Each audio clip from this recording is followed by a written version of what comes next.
Talk about Mexican Independence Day. We could call this Teddy Atlas here in Las Vegas, Nevada. You heard from the champion himself. Good evening, ladies and gentlemen. I'm your host, Richard Ortiz of The Fighter's Voice, the only voice that matters. And like our ring announcer, our guest today, the one, the only, Mr. Big Mo. Welcome to The Fighter's Voice, my man. Absolutely. Thank you for having me. I know we've talked about doing this for a while now, so I'm glad that our schedules finally aligned and we can make it happen. Well, I'm going to be honest with you. I was watching the Jake Paul fight, and I'm multitasking. I'm watching the fight. I'm making a sandwich. I'm doing different things. And I just hear this voice. And I'm going, okay, I haven't heard this person before. I look, and I think you're wearing a purple suit or a purple jacket. Yep. I'm not too sure. But Yep. I went out on a limb. I have some friends that are ring announcers, well-known ring announcers. And I went out on a limb, and I taped it. I remember I tagged you, and I said, the best ring announcing voice I have ever heard in a while. Where I said ever. Thank you. One of the things. I might have had two coronas inside me, so I probably said the best ever. Hey, even better. Yes. Thank you, though. I appreciate that. And I realize that the job can be rather subjective. Some people like one announcer or like this person or that person. So I appreciate that. Thank you for saying that. When you put that message out, I immediately responded, I think, if I remember correctly, and that's how we connected. And so thank you. Yes. No, and I meant it. And you did a great job, professional all the way around, the way you handle yourself. And, even the crowd is starting to recognize you. They're either thinking, okay, that's the ring announcer I saw, or this is the guy that the New York Knicks are going to draft to help us, get to that final championship game. I wish the latter. That'd be way more fun. No, yeah, I'll take being a ring announcer. I'm good with that. There you go. So when you weren't, when did you start? First of all, let's just cut right through it. When did you start ring announcing? So it's kind of been a crazy ride so far. So I'll kind of dial it back. So I was a college football player, played American football for 5 years in college. When I got done playing and finished grad school, I obviously had a lot of time. So while I was working in tech a little bit, I wanted to get into entertainment. And towards the end of my college career, I was hosting various types of events and just little events and banquets and things like that. And my friends told me, "Hey, you have a good voice. You know how to present. Have you ever thought about doing commentary? Because that's a common, a lot of fighters do that when they get done fighting, they become a commentator or an Yeah. analyst." So at the time, I was kind of tired of football and basketball, but I always liked combat sports. I was always an MMA and a boxing fan. So I joined a local organization, a regional outfit in Colorado, in Denver, called Sparta. Started off as a commentator for them. Saw the ring announcer, thought, I think I can do that. Started to do it, started to brand myself as Big Mo. I used to wear sunglasses in the ring. I started putting out on social media a lot of stuff, and I started to go viral, I guess, for lack of a better word, because I was the young ring announcer. So I was ring announcing when I was 24. One fight led to another fight, another fight, and another fight. Started doing bare knuckle for BKB, so I started working with seasoned commentators like Mike Goldberg and Paulie Malignaggi and Claudia Trejos. And then ultimately I did You just mentioned the A team right there. I Now know, that's a heck I of a know. team right there. I got to learn from really, really quality people, and that was valuable for me. And then did a kind of a big fight in Dubai, and then that's where Boxer and Sky Sports in London discovered me. So for my entry into professional boxing, I wasn't even working in America. I was working pretty much just in the UK. So first big fight I ever did, I was 26 years old, and I did Shields versus Marshall at the O2 Arena for Undisputed.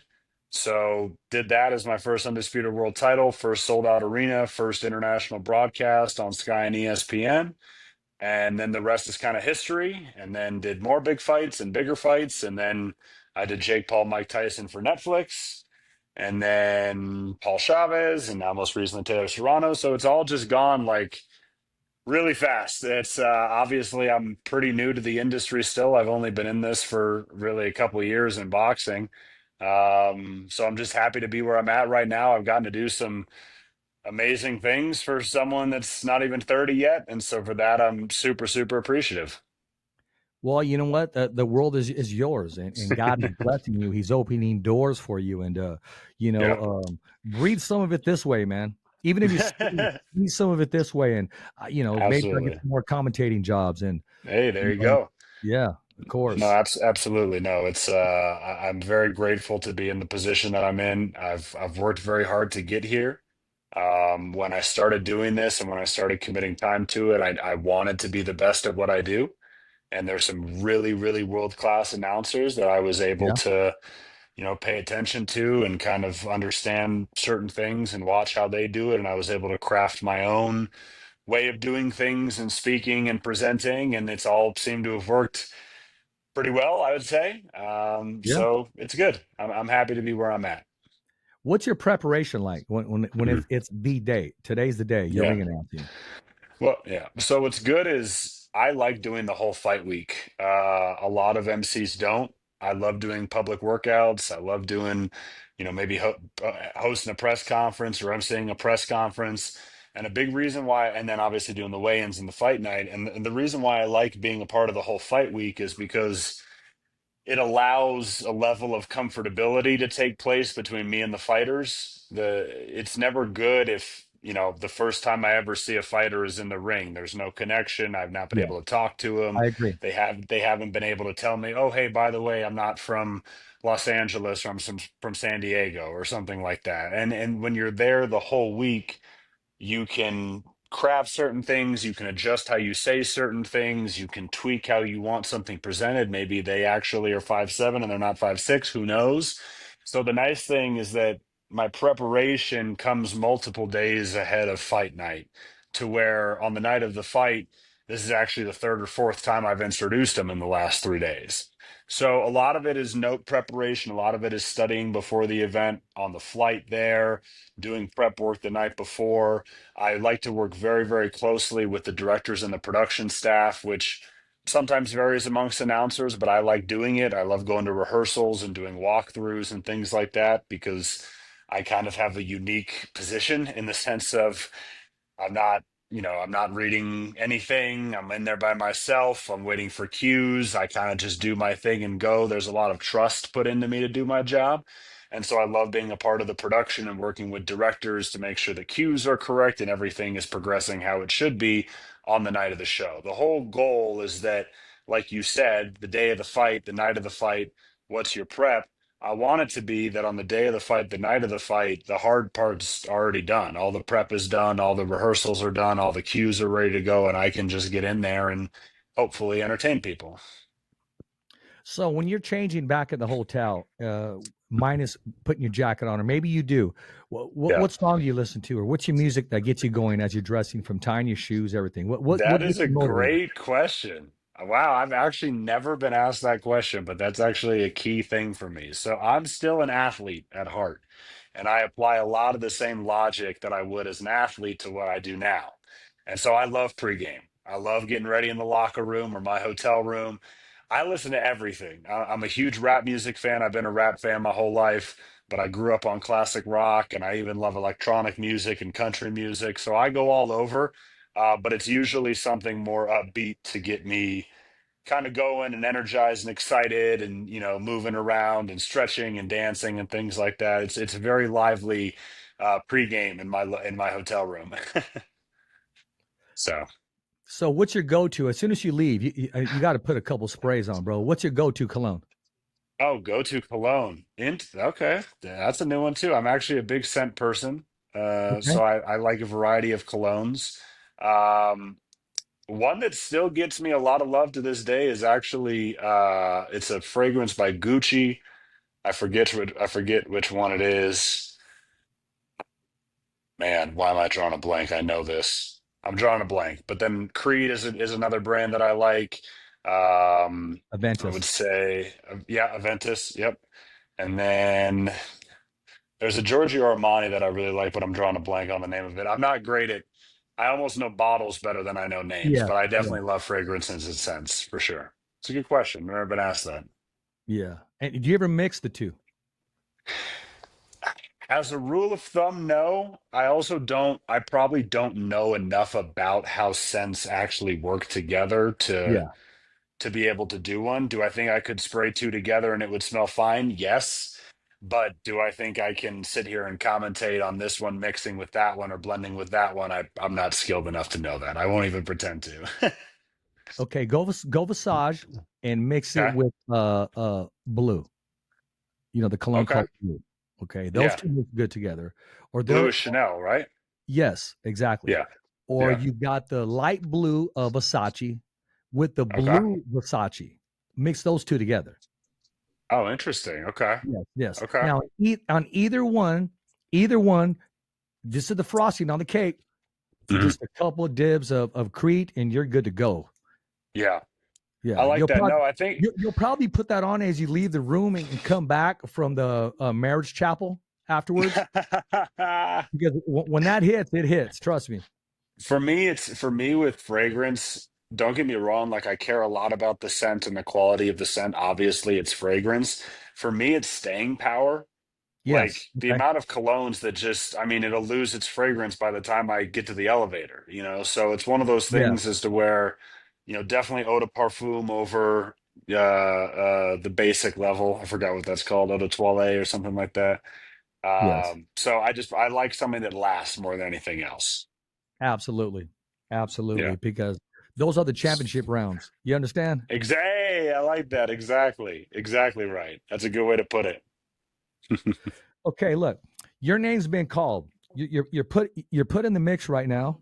Is that my Yep. level going out? Okay. Yeah. You're put in the mix right now. They're asking you to do a Okay. charity event. So you're going to be sharing the Ooh, boxing ring with somebody. Who would you love to share the ring with? man, that's a great question. See, it would need to be someone big because I'm a heavyweight. Maybe I could slim down to cruiserweight, but I'm probably a heavyweight. So I got to pick someone that's similar size to me. Yeah, or it could be anybody. It could be a celebrity. It could be Mario Lopez, Conor McGregor. Uh, Could be Dana White. mm, Could be your PE coach. He gave you B when you deserved an A. Whoever. It could be no, anybody. man. If I let's see, I'm gonna go with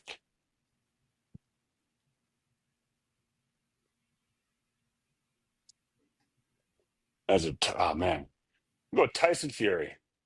Okay, there you go.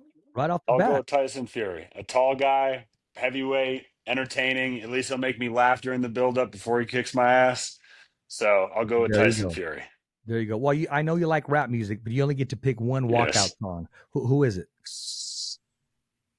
I've always said that since I'm a ring announcer, I've always thought that the song Public Service Announcement by Jay-Z allowed me to be introduced myself. My name is that always made a lot of sense. I always thought Okay. Let Me Clear My Throat made a lot of sense. The old song from the 90s. I forgot who performs that one. Well, the Beastie Boys used that as the intro. Which Well, one? no, it was in the middle of a breakdown. Let me clear my throat. Adam Yeah. Horovitz from the Well, Beastie that Boys. was Let Me Clear My Throat. I think was it DJ Cool? What was Yeah, his yeah, name? yeah, Yeah, exactly. that's So right. Yeah. they used it as they reproduced other things, but Ah, I okay. always remember Ad Rock using that thing, and it was kind of cool. Yep. And I grew up playing the saxophone and it has the sax intro and that. So maybe something like that. Who knows? Okay, there you Some, go. There yeah. you go. Well, listen, man. I mean, other than that, in playing football, you were always Hmm. competitive. You got the Yes. break. Now, okay, you have the strap, you have the belt now. Now you got to defend it and you got to keep it. Tell us Yeah.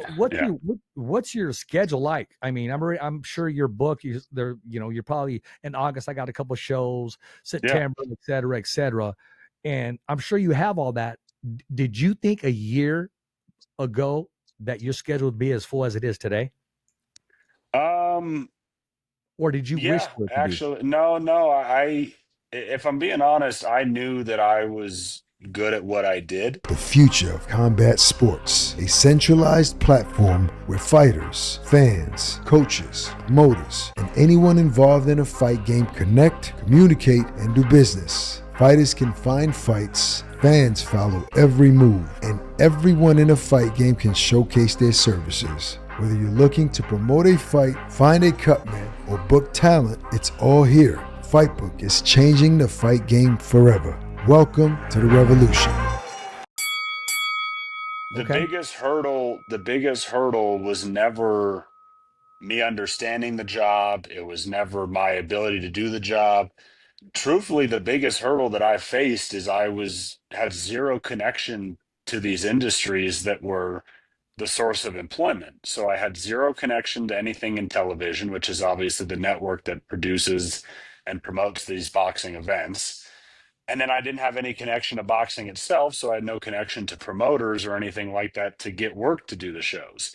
So the biggest hurdle that I faced getting started was getting people to want to hire me, which means I was trying to get promoters to hire a 24, 25-year-old kid fresh out of college with zero experience. And that was kind of a tough sell. And I don't blame them. I probably would have said no to me too, because in this situation, it's like, all right, we have this job where this individual talks to both the in arena audience and the audience that's watching at home, where it's a live microphone on a live TV broadcast. Do we give it to this kid with no experience, or do we use an announcer that we've used for X amount of time? Obviously, they're going to go with that. So it was difficult for me to kick down that door and for me to get work. So what it took was just a grind to where one event leads to another event, a local fight leads to a bigger local fight, a bigger local fight leads to a regional fight, and so on and so forth, until I started doing international fights. And then once I started doing international fights, it was then, okay, well, how do I get on these big fights and these big cards? And that's why Clarissa Shields versus Savannah Marshall was so important. It's why Chris Eubank Jr. versus Liam Smith was so important.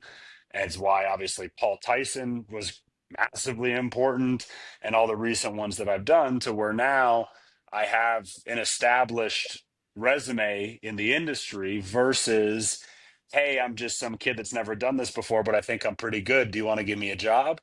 It's a lot different of a conversation now, if that answers your question.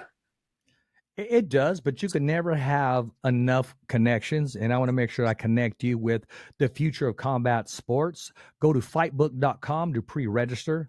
They've already launched. They're giving you a platform for the fighters, the fans, coaches, and ring announcers. Everyone in the fight game can now showcase their services.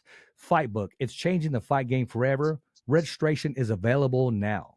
I just had to share that with you. He's one of our sponsors right here. FIGHTBOOK. I was rocking the gear when I saw you, and you can never have enough connections, but it seems you're on the right road. It really does. And I would say so. I say whatever I'm doing is probably working at this point. I'm just thankful for the people that have chosen to give me opportunities. Absolutely, man. You know, iron sharpens iron. Sounds like you got a good team, which is me, South I, meaning you. I mean, because at the end, you're the one that has to deliver. At the end, no matter whatever they tell you, you're the one that has to deliver on the spot with millions of viewers and stay calm, poised, and professional, and act like you've done it before. Hit a home run and touch every base. Act like you've done it before. And you're doing a great job. Oh, thank you, man. No, I think you're spot on, and you've done commentary and you've done podcasting, so you understand that when you're handed a live microphone where you really can say anything or not say anything or mess something up, it's a lot. And then when it's magnified, when it's, instead of X amount of people watching, it's 100X or it's 1,000X or it's 1,000,000X, depending on how many people tuned in. So I think it's important. I think that the job is actually, as weird of a job as it is, I actually think it's amazing. It's one of the critical parts of the show that people love. And if I get to entertain people and help give people their money's worth that chose to pay or buy the pay-per-view or whatever, then I think I've done my job. Absolutely. So who are some of the commentators that you kind of pick something up from them, or you watch them and said, I love the direction he's going, or, you know, and these days, or she's going? What are some of the commentators, the ring announcers that have influenced you and continue to make an impact in your career today? So since the onset of my career, I've always said that I thought the two best announcers were the Buffer brothers, respectfully in each of their own lanes. I don't think Bruce would do boxing as well as Michael, and I don't think Michael would do UFC and MMA as good as Bruce. So I think they're both fantastic at what they do. So I took a lot of inspiration from them. But beyond that, I took more inspiration from non-ring announcers and from different types of speakers and different types of passionate presenters and hosts and things like that to kind of get an edge. The reality is I think the majority of ring announcers are kind of cut and paste. You can kind of stick a piece of paper between a lot of them, which is fine. So I tried to find unique ways and different niches to improve what I'm doing without it just being within the lane of ring announcing, if that makes sense. Well, yeah, yeah, it does make sense. And just like boxing, when he asked what are the 10 pound for pound, and I got my 5 pound for pound ring announcers, and you're in the top 5, my man. I appreciate that. No, I think what's cool about the job is everyone can do it differently, and Yeah. everyone has their own flavor. And it's also completely subjective who or what kind of ring announcer people prefer or what kind of sound they like the best. There's a huge difference between the way that I announce and the way Jimmy Lennon announces. There's just a difference. Both are great. He's more of an amazing career than I've had. I would love to. I dreamed to have a career like Jimmy Lennon, but we're different. We have different types of presenting styles that we do in the same way that Michael and Bruce are different. So, I think what it comes down to is crafting something that works for me. But more important, something that works for me. I care a lot about a style that works for the audience. Everything I do to some capacity is fanfare because I'm trying to get the audience to interact and to be involved into what I'm doing to help build the atmosphere of a show. What's the biggest name to you personally that you announce, and you just said to yourself, I'm not even thinking of failing because I'm too excited because I'm gonna nail this. Fucking Mike Tyson. That's the Absolutely. answer.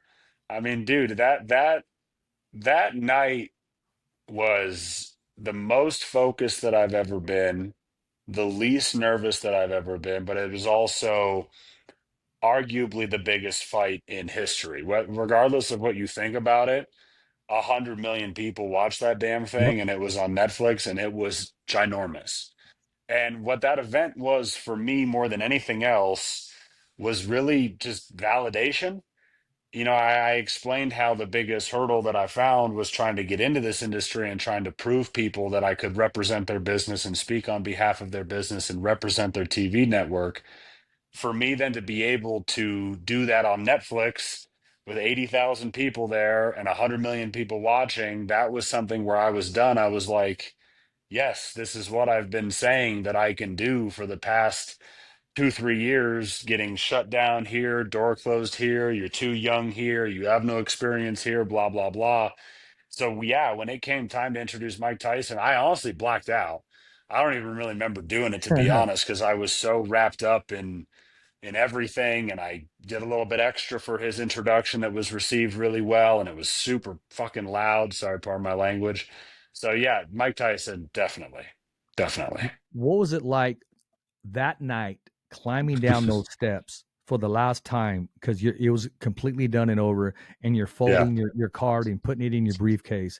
What was that feeling like? Was it overtaking? Did you have a chance to take it all in? Funny. It's funny you asked that. It's actually a great story of what exactly happened because I remember. So I sat down in my chair and I like exhaled and I was out of breath and the place was so loud. Like after Tyson got introduced, the place erupted. All 80,000 people were on their feet for Mike. It was crazy. So I sit down, I'm kind of catching my breath. I'm kind of like, holy shit, I just introduced Mike Tyson. What's going on? This is crazy. And I get a tap on my shoulder, and it's Jerry Jones, the owner of the Dallas Cowboys, because it was at Cowboys Stadium. Yeah. And he taps me on my shoulder and he goes, son, I've been to a lot of fights. I've seen Mike fight before. That is the best introduction that I've ever heard. And I was like, Wow. I was like, wow, thank you. Thank you for having us here in this building. Like he built the damn building. So Yeah. it's funny that you asked that because in that moment where I was trying to soak it all in, another crazy thing happened on top of it. And I was just like, what is going, this is like, it was a surreal moment. But at the same time, truthfully, I believe a lot in affirmation and visualization. I've talked about that a lot and how important that is in my career.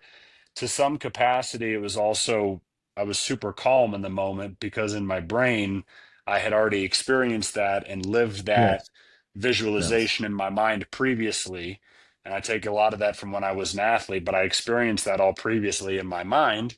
So really, I was kind of calm in the moment, to be honest. You were more than mentally prepared yourself. You lived that moment, you claimed that moment, you dreamed that moment, and you turned that Yes, moment into reality. exactly right. The affirmation and visualization is a beautiful thing because it's basically it's tricking your brain to experience something without experiencing it. And I think it definitely takes a lot of practice and a lot of understanding how your mind works. But I think if you, and this is tips for anyone, it's changed my life learning it. But if you can figure out a way to put yourself and your brain in scenarios just by making them up in your head, but being extremely detailed, extremely vivid, what you're thinking, what you're feeling, and be super introspective, when that situation actually happens, you're not surprised by it. It's not a, oh shit, like, what am I going to do here? It's, oh no, I've already been in this situation in my head before. It's like letting your daydream take the driver's seat, but you have the steering wheel and you're controlling it. Exactly. That's a great way to Because, sum it up. It's a yes, great way to sum it up. exactly. Because Yeah. sometimes, our daydreams, it could take us over, or we could take it over and say, okay, well, I'm glad I'm going through this, but I would do this, I would say this, and I would claim it. I bumped into this guy, and this is what I would say to Sylvester Stallone, and this is what I would say to a producer who would like to Yep. use the fighter's voice in Creed 4. This is how I would present myself. I got 10 seconds, I got 5 seconds. How can I get everything out? So I sometimes Right. I have those things as well. When everybody just drives differently, or they decide to stop driving, or Yep. they don't even want to drive, but it's there, it's creative, and that's something that God gave us. He gave us dreams and Yes. imaginations, and to claim it, to put it into prosperity, and that's exactly what you're doing. It works for you, and you just told everybody a nice secret and a tip to being Yeah. successful.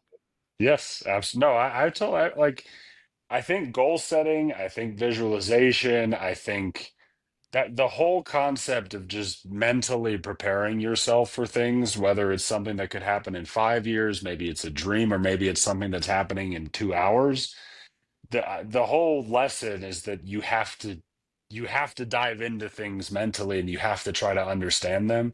If your goal is just to experience them cold, and you've never thought about it before, you're just interacting with everything for the first time, to it's a ballsy way to live your life. I wouldn't recommend doing that. If you have the opportunity to plan and prepare, Yeah. I grew up a big John Wooden fan. I grew up a basketball fan. He used to say, "Failing to prepare is preparing to fail." If you have the ability to prepare for something mentally and you don't, okay, then you're probably not going to be as ready for it as you think you are. Yeah. I need to take my advice on a lot of those things. 'Cause some days are different than others. There's days Right. you feel unmotivated, but once that the lights come on and the camera comes on, and I'm thinking, if you're able to put on an okay or average show, can you imagine if you would prepared? Can you imagine if you would respected yourself in the guests, in the studio, Yes. in the promoters and the producers? Because you don't want to disrespect yourself by just trying to live off talent without putting the practice and the work in. Even though you Correct. can still deliver, but there's so much more that God's given you to get out of you. Yes. That sums it up well. There you go. I have a producer. His name is KP. We use the initials KP. And whenever I would do post fight interviews or interview during media day, I would always avoid either, because it's a tough interview for me, a Yeah. Chinese fighter, a Filipino fighter. And he goes, no, no, no, no. He said, nobody's going over there. Go do it. Learn how to work Yeah. with an interpreter. Do your best. Just say their first name. And you got to learn their Yep. first name in 5 seconds. You got to be Yep. able to say it just like their mama says it. You understand? Yes. Even though if I got to spell it out just the way it sounds for me, all I got to do is I got to deliver that first name. So Mhm. now I don't shy away from it, and it's, if you've never worked with an interpreter, you don't know, okay, where do I give the microphone? You got to finish, let him finish, and then he'll come in, and then he'll come in. But I don't avoid those interviews. Back in the day, Right. I did. I was like, no, I'm not going to, I don't know, Japanese. I don't, but hey, he has an interpreter there. Nobody's going up to this guy to get interviews. And I did. Yep. And it's just, Yep. within ourselves, we love to challenge ourselves. Absolutely. And boxing is a universal language. So, at some capacity, you really don't even need to speak the language. I mean, the reality is, I can relate to what you're saying because my job is understanding language and different names and customs. I mean, that's literally, to me, that's one of, if not the most important aspects of the job is catering to who you're trying to cater to. The reality is that introducing a Latin American name, you say it and pronounce it differently than if you were saying an Eastern European name. They utilize a different alphabet, they utilize different sounds. So the reality is that if I phone it in and I do every single introduction the same way, then to your point, you're showing no respect to the people that you're trying to show respect to. The reality is I have to respect two main entities, three if you count commissions and governing bodies, certainly, but it's two main entities. It's the fighters and it's the fans. It's the people putting on the product and it's the people that pay for the product. The reality is I'm part of the product.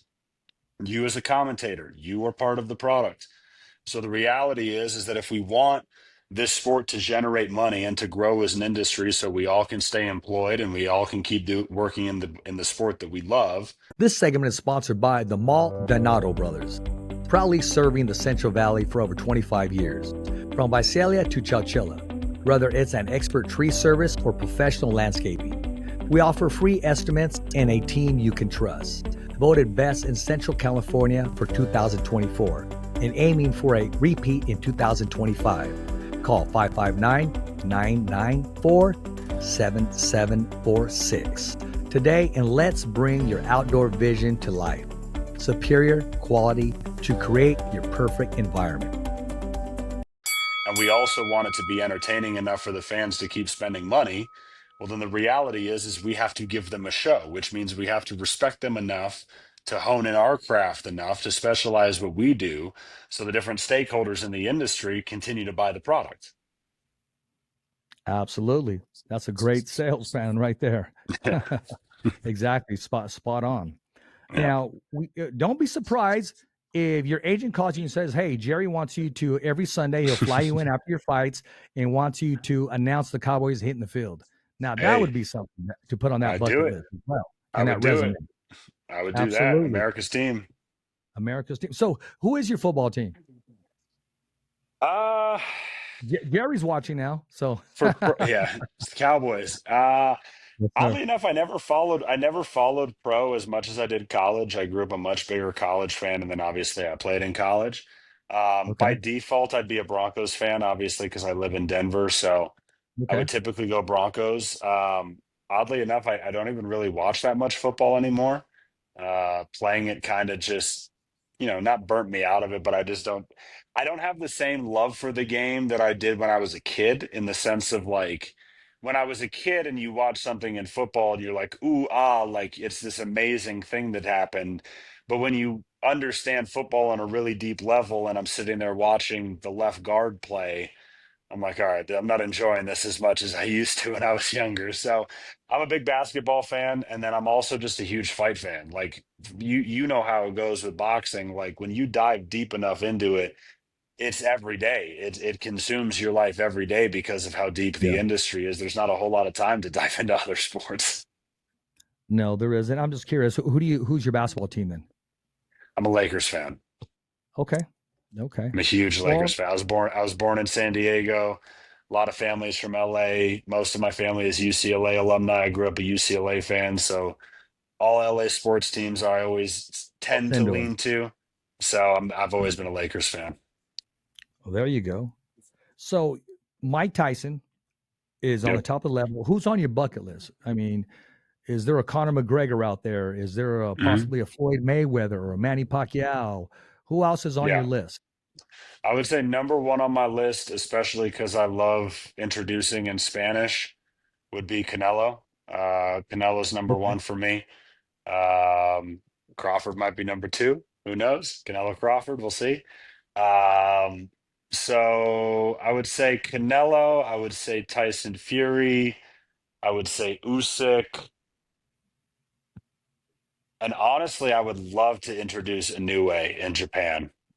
I think like whenever you can whenever you can introduce a fighter in front of their own people or in front of their home, it's such a difference. Like introducing Julio Cesar Chavez in LA, introducing Amanda Serrano and Katie Taylor in New York in front of Puerto Ricans and Irish. Like Yeah, whenever you can tap into that, it's 10 times better. So whoever is on my bucket list, I want to introduce them in front of their people. exactly. Yeah. Because you vibe off their energy, and the energy is created and it's free. It's a free Yes. tool for you. It's a free I don't want to use the term steroid shot, but it's a free buzz, Oh because yeah. you know their energy. The post fight interviews are the easiest and the funnest, because they want to tell you everything. They're so Yep. amped up, and then you're able to pull out of them, who do you want to fight next and why? What do you think about your camp? And they're just so full of energy, and they want the world to feel what they're feeling because they're so excited. So you being Yep. in their backyard, and you're about to drop, Conor McGregor, and with the Irish, and I could just imagine. I mean, just Yeah. get goosebumps thinking about it. I mean, and you just kill it right there. Yep. No, it's the energy, in my opinion, I love the sport of boxing. I can talk the sport of boxing till I'm blue in the face. But I also love the entertainment of boxing and the pageantry of boxing and the way that it's presented. I mean, you ask a lot of people at a fight night what their favorite part of the night was. A lot of them are going to say the ring walk, because the ring walk is a show. The ring walk is Yes. fireworks and pyro and live music and blah. Like the way that what I've said to people, because I've had so many friends, because I don't come from boxing. I don't. I've never pretended to. I was a fan growing up, but I was never in the industry. I was a football player. I was around different sports. And I've explained to people that the energy at a fight is so different than every other sport. I've been to more basketball games than I can count. I've been to more football games. I've played in more football games than I can count. The energy in a fight, because it's one on one, because it's violence, because it's cultural, because it's worldwide and international, and there's 20 different broadcasts going on in 20 different languages. Like the energy behind a fight is so different from whatever you've experienced. And I've told people, and until they've gone and experienced it, and every time they've come, they've gone, okay, I see what you're talking about now. Oh, yeah, that's very different. So I love the pageantry and the entertainment of boxing for sure. No, and you know what? That's good, because the energy is different. Yeah. We have a hometown hero here. His name is the screen keeps going back and forth. The screen keeps going back and forth. Yeah, I don't know. It's something when you're moving the thing, but we're still on. We're still on the air. That's something KP could fix during the production. I didn't lose you, did I? No, I'm here. No. Okay, yeah, I was just a little Yeah. little You're good. hiccup there, but we got it. There's a hometown hero here. His name is Jose Ramirez. He's a former unified champion.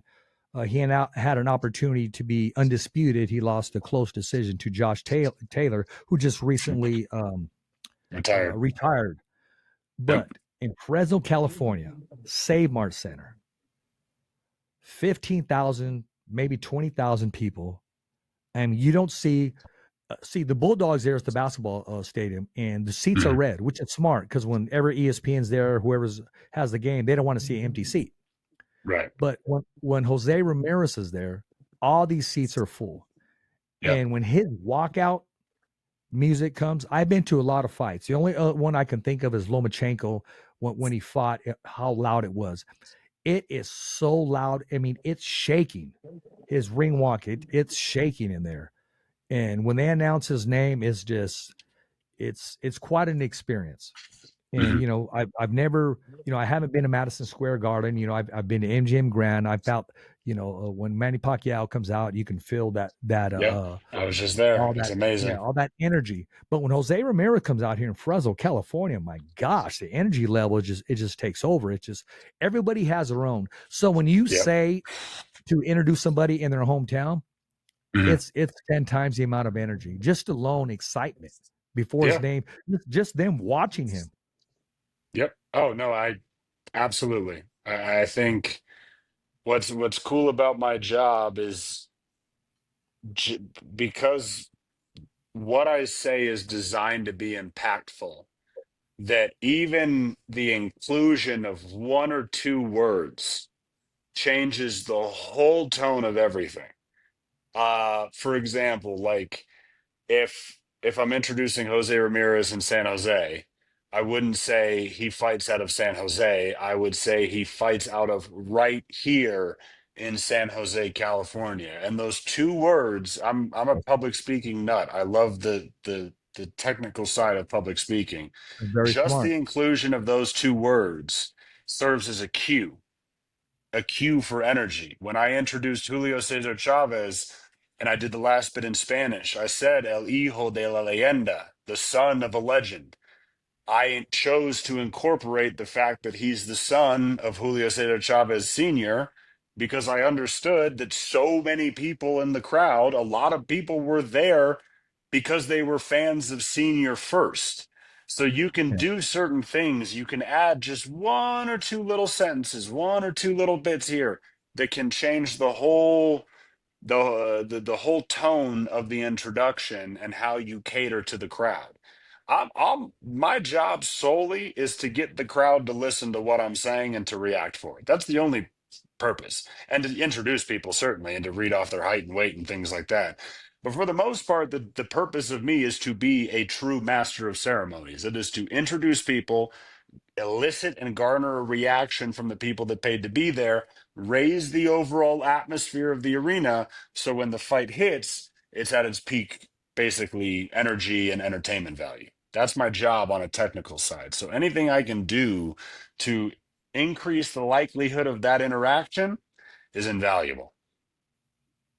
Hey, San Diego, just by those two words, adopted him and is now their Yeah. hometown son, just by those two words. Love it. It's So very cool. all your notes that you've done, I mean, do you put them away at a certain place? I mean, the one with Mike Tyson on it on your notes. Have you Yep. put those up away Oh yeah. already? Oh, Okay. oh yeah. They're I've sure. gotten offered cash for them and everything. I don't know what I'm going to Yeah, do with them yet, but yeah, those are yours. I've got a stack of ones that I keep for sure. There you go. And that's that pride and looking back, you're going to look back at them saying, wow, these were them. Look at my cards now. Yep. And you keep raising your bar, and it sounds like every day is another step forward on where you truly need to be, and you're embracing it with open arms. Wherever God wants to take you, Yeah. you're going to go. Like I just said, your agent just said, hey, guess who contacted us? And he'll fly you out every Sunday morning, whenever there's a Cowboy game, or on Monday, Hey, or whatever, yeah. just to do that. I mean, can you imagine that? Well, look, I think I also people have chosen to compare me to certain announcers or say that I'm whatever, whatever their view of announcers, and wherever I place into that industry, people have said very nice things about me, and I appreciate that. And because of that, I also take pride in the sense that I could do this job for the next 50 years if I wanted to. Like the Yeah, reality is Michael Buffer is 50 years older than I am. So, okay, then if people are looking at me as potentially being this announcer or this voice, then I also have to do them a service and pay the respect back and say, all right, then I am going to take this job seriously, and I am going to try to find different minutia or different small ways to change what I'm doing or practice even more. Like you said, improve my notes, and always tweaking ways to do things. I find slight improvements to everything I do every week. For a while I was writing everything out longhand. Now I use slightly more abbreviations, and I consolidate the amount of writing that I have to do on a card and decrease clutter. Like I'm very OCD. I'm very competitive in what I do, so I'm always trying to find little subtle nuances to increase what I'm doing or improve what I'm doing. there you go. Enough said. Enough said. So when's your next event? When can we see you Next back on the event, mic? I am doing BKB Bare Knuckle on August 16th in Denver, my hometown. Okay. After that, I will be doing Bare Knuckle in Bristol for the return of Paulie Malignaggi. Paulie Yeah, we just had Malinagi's Paulie on fight. the show last week. Love Paulie. Paulie's like a brother to me. Um, Very nice guy. Paulie's making his return, fighting bare knuckles. So I'm gonna get to announce Paulie Malignaggi, which is awesome. And then I'll be doing actually before that, I'll be working with Jake Paul and Nikisa and MVP again. They're doing back-to-back shows at the Caribe Royale in Orlando on August 22nd. They're doing a prospect show, and then on August 23rd, they're doing a show. There you go. Got it all hooked Staying and busy. booked. Yeah. Staying So busy. You know how what's it your daily goes. routine? What's your daily routine like? I mean, do you hit the Yeah. gym? Do you read a lot? Do you listen to podcasts? Do you like quiet time? What do you like to do Yeah, I on your own mean, time? I do a lot. I definitely am a fitness person, very, very active. I work out every day. Fitness is a huge part of my life. I still work in tech. I help run a tech company that I helped start out of college. I've pulled back a little bit on my time on that, but I am still deeply involved. Um, Working on moving to Miami right now, hopefully moving to Miami by the end of the year, which you cross my fingers doing that. I take care of my dad also. My dad is a senior citizen and has some medical needs, so I oversee a lot of his care. So I do a lot of stuff to stay busy for sure, besides traveling and ring announcing. So when you're just chilling and it's a cheat day, what's your go-to meal? Ooh. Uh, I love, oh man, that's tough. Pizza's Food great, is good. fried chicken's great. I'm a Mm. sweets person. That's really where I can do damage if I'm not careful. I have a huge sweet tooth. So I got to be careful. Like with sweets, it's once I get started, I can't stop sort of thing. So So I've what been is it? teaching Snickers, myself. Payday, or Recess, or what is it? Oh, it's baked goods, it's ice Oh, cream, it's candy, it's I don't give a shit. It's anything. I used it's to be about 315 pounds, so I know what it's like to eat big. I mean, I've lost about oh, okay. 100 pounds, and so I've had to change my Congratulations. relationship with, thank you. I've had to change my relationship with food a little bit, and that's been tough over the years, but I think I've almost gotten there. So pizza, burgers, chicken, fried chicken, pasta, I can pretty much eat anything. Well, I just recently, and tomorrow it'll be accepted, served my body with divorce papers of eating outside of the box because it's Okay. time to start investing in my body, in my fitness, and I don't like feeling sluggish in the morning. And I only got one Yes. tuxedo, and it better fit good. So, Yes, yeah. exactly. No, I good luck with that. If I can do anything to help you, please let me know. Okay. Just remember, calories in versus calories out. The base part of losing weight, the easy way to just to lose weight, not talking about building muscle, not talking, just you want to shed fat. If you burn more than you consume, you will lose weight. That's the rough way to do it. It's impossible to burn fat in a caloric deficit. So if you consume less, that's why just changing portion size is a great way to do it. You will lose weight. Okay. Well, I'm gonna keep you posted on Mm. everything too. Please Kind of do. like I'd love to. I Yeah. check in with you, so I have that good pressure of it only has to be good news. See what I'm There saying? you go. I like So that. yeah, See, yeah, that's how friends keep each other accountable. Absolutely. absolutely. Well, listen, man, I appreciate your time. You're a man of your Yeah, word. And when I saw you, I absolutely. had to introduce myself to you. And I know it took me a second to piece it together. You meet so many people in this industry that when you meet via DM first, I'm like, is this who I think it is? I'm not 100% sure. So I appreciate you. Thank you for introducing yourself, and I'm happy that we've gotten to connect. And thanks for making time on my show and being nice to me about my career and saying the things that you said publicly. I really appreciate that sincerely, man.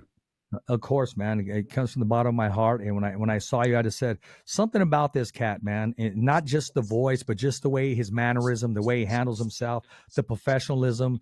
And sometimes you get disappointed when you meet your athlete or you meet somebody, but I was embraced more when I saw you there because you were this warm person. Thank you. You get an idea of a person, but when you finally meet them in person, it's a little different. It's like, okay, he's everything that I thought he would be, and then some. I So I appreciate that. appreciate No, it. Yeah, same to you, man. And if I can do anything for the fighter's voice, let me know. And I'll see you at the absolutely. next show, I'm sure. Yeah, I'm gonna have to call you on that one day.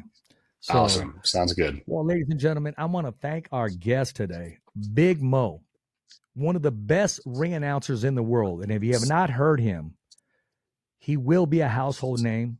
He will be a voice you cannot ignore. He will be a voice that you have no choice but to embrace. He'll captivate you. He'll motivate you. He'll touch your heart. He'll give you wisdom. Continue to listen, continue to follow, and continue to support and be a fan. And if you have not subscribed to our YouTube channel, please do at www.youtube.com/thefightersvoice. Remember, every fighter has a voice, and so do you. As always, it's a wrap. Thumbs up for Richie. It's always voiceography at its finest. So on behalf of Richard Ortiz, the special guests, saying hasta luego, babies. And always, thanks for listening.